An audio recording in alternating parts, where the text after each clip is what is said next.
Moment, il y aura Manchester City contre le Real Madrid sur Canal+ Sport.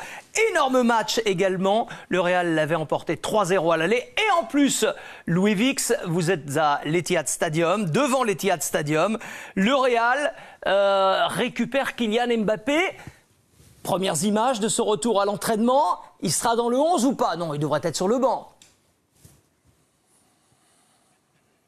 Il sera sur le banc, a priori, oui, Kylian Mbappé, selon nos informations. En tout cas, c'est le message qu'on s'est évertué à faire passer. Il est dans les temps de passage, puisqu'il comptait être de retour sur cette pelouse-là pour ce 8e de finale retour de Ligue des Champions. Alors, comme nous, il n'avait pas anticipé que son équipe aurait 3 buts d'avance avant d'entamer cette rencontre.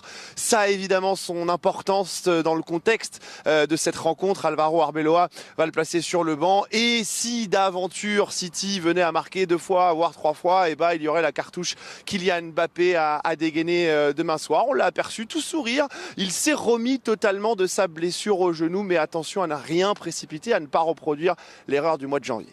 Un retour qui change tout. Vous parliez d'Ousmane Dembélé, c'est la même chose pour Mbappé avec le Real. Oui, mais sa seule présence peut suffire à tout changer. Je pense qu'il est important dans le vestiaire du Real, mais bon, Arbeloa va devoir faire des choix. Imaginons que le Real gagne encore sur la pelouse de City. Qu'est-ce qu'on fait? Est-ce qu'on laisse la même équipe ou alors il est tellement important que de suite on le remet? Ça va être une belle chose à voir sur la fin de saison. Un Real très bon sans Kylian Mbappé. Très collectif. Parce que le Real a battu City 3-0 sans Mbappé. Et ce week-end, 4 ans en Liga, avec des joueurs qui brillent à nouveau, Arda Güler, Valverde. Si la lumière se rallumait, Vinicius, voilà, quand Kylian ne joue pas, il a tendance à un peu tout centraliser. Tout va bien en tout cas. Pour le Real, pour l'instant, le Real récupère Mbappé. Le Real a battu City 3-0 à l'aller. Il les a tellement portés aussi parfois que je pense que c'est quelqu'un d'important. Oui, mais ils n'ont rien gagné avec lui pour l'instant. Oui, c'est vrai. C'est quelque chose à prendre en compte. L'info du jour côté City, Louis, c'est que Guardiola a laissé ses troupes se reposer. Pas d'entraînement. Une veille de Ligue des Champions, ça n'arrive jamais, ça. Ça arrive très très rarement. Alors Pep Guardiola l'a déjà fait avant Dortmund au mois de novembre. Il l'a fait en championnat également. Mais ça a évidemment centralisé les débats ce midi lors de sa conférence de presse. Mes joueurs ont besoin de repos. Mais rendez-vous compte quand même, Eric, qu'il les convoque en jour de match à partir de midi. Alors la séance d'entraînement ne sera pas intense. Ce sera plutôt un réveil musculaire. Est-ce que c'est une manière de concerner tout son groupe de joueurs? Oui, peut-être. En tout cas, on respire ici une atmosphère pas très positive. On est loin de ce que l'on pourrait vivre en Espagne lorsque le Barça ou le Real ont une remontada à amorcer. On sent un Pep Guardiola pas loin d'être résigné. Arrive-t-il au bout d'une histoire après une décennie sur le banc de City?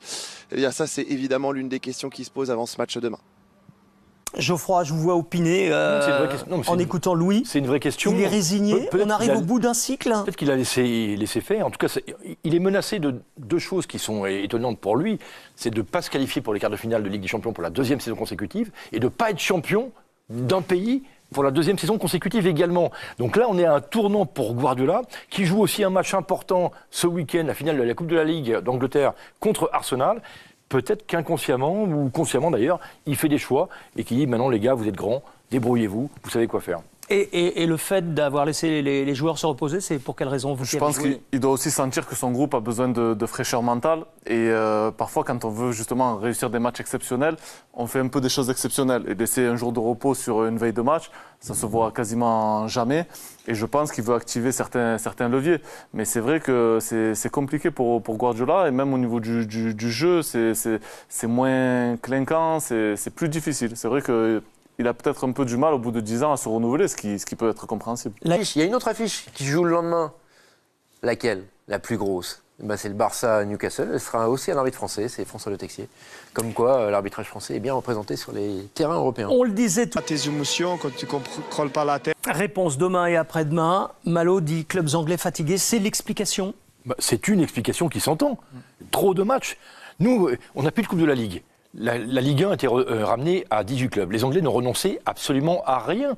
Arsenal, par exemple, pourrait jouer cette saison 13, 15 matchs de plus que le PSG. Et quand vous faites la guerre, en tout cas la compétition extrême, tous les week-ends, contre Brentford, Sunderland, Wolverhampton. Ce qui est arrivé à Chelsea contre Newcastle. Exactement. Eh bien, Et vous avez moins de fraîcheur, moins de spontanéité en Ligue des Champions. Vous vous rendez compte que nous, on a des conditions. Vous avez oublié qu'en Coupe de France, maintenant, c'est plus sur un aller-retour et il n'y a même plus de prolongation. Oui, alors en Angleterre aussi, ils ont fait ça. Mais sauf que vous oubliez aussi que ce week-end, le PSG n'a pas joué. Oui. Il y a une sorte de passe-droit. On n'oublie pas. Ou d'arrangement dans la Ligue qu'on peut comprendre. Qui est Tant mieux pour le intelligent. football bien français. Bien sûr. Mais il y a un autre problème aussi.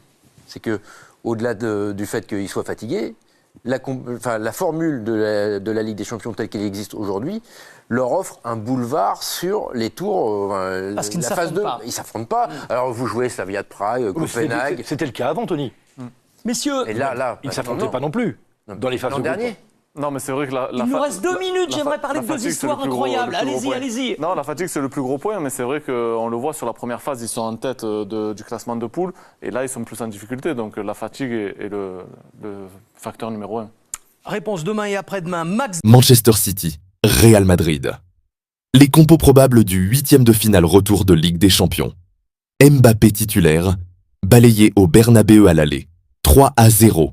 Après un incroyable triplé de Federico Valverde, Manchester City accueille le Real Madrid en 8e de finale retour de la Ligue des Champions ce mardi 17 mars. De retour dans le groupe, Kylian Mbappé sera-t-il titulaire côté madrilène? Une remontada à l'anglaise? Une semaine après une manche aller remportée par les Espagnols, 3-0, avec un triplé complètement dingue de Federico Valverde en première période, Manchester City et le Real Madrid se retrouvent en 8e de finale retour de la Ligue des Champions. Ce mardi 17 mars, 21h, à l'Etihad Stadium. Manchester City. Pep Guardiola prend une décision surprenante avant le Real Madrid. Ce mardi, Manchester City n'aura pas d'autre choix que de réaliser l'exploit face au Real Madrid. En grande difficulté la semaine dernière au Santiago Bernabéu face à des Madrilènes décimés, défaite 3-0.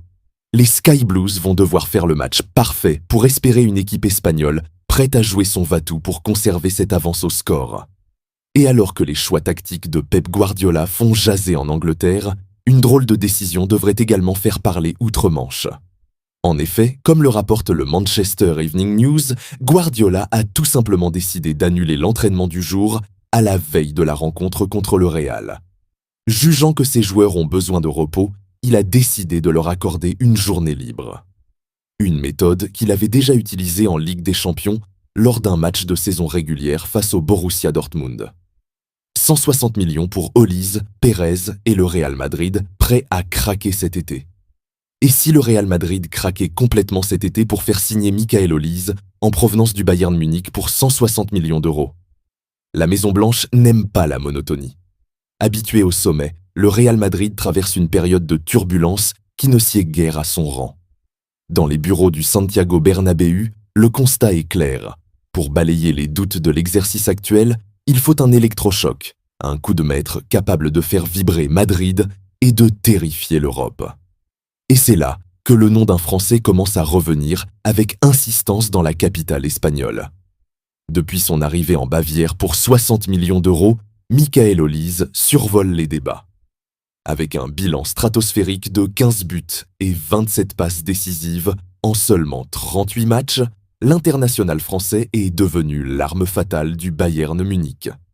Pérez en rêve, mais il faut faire des concessions. De quoi voir son nom cité pour rejoindre les merengues cet été à travers une opération hors du commun. Alors que le Bayern Munich, blindé par un contrat courant jusqu'en 2029, n'a aucune intention de vendre, le Real Madrid aurait décidé de briser le coffre-fort. Selon le journaliste spécialisé dans le mercato Ekrem Konour et le quotidien allemand Bild, Florentino Pérez préparerait une méga offre atteignant la somme vertigineuse de 160 millions d'euros. Un montant qualifié de sauvage par la presse allemande, mais qui traduit l'obsession du président madrilène pour le talent français. Reste à savoir si cette pluie d'or suffira à faire plier l'institution bavaroise. Pour l'heure, Olise semble focalisé sur sa quête de titres en Allemagne. Mais face à un Real Madrid qui a complètement craqué et un chèque de 160 millions sur la table, l'été promet d'être chaud. Pour autant, ce dossier va aussi sûrement se heurter à un moment à l'avenir du coach de la Maison-Blanche ainsi qu'au destin des offensifs. Pour le moment, c'est Álvaro Arbeloa, mais rien n'indique qu'il sera toujours le patron des Madrilènes en août prochain.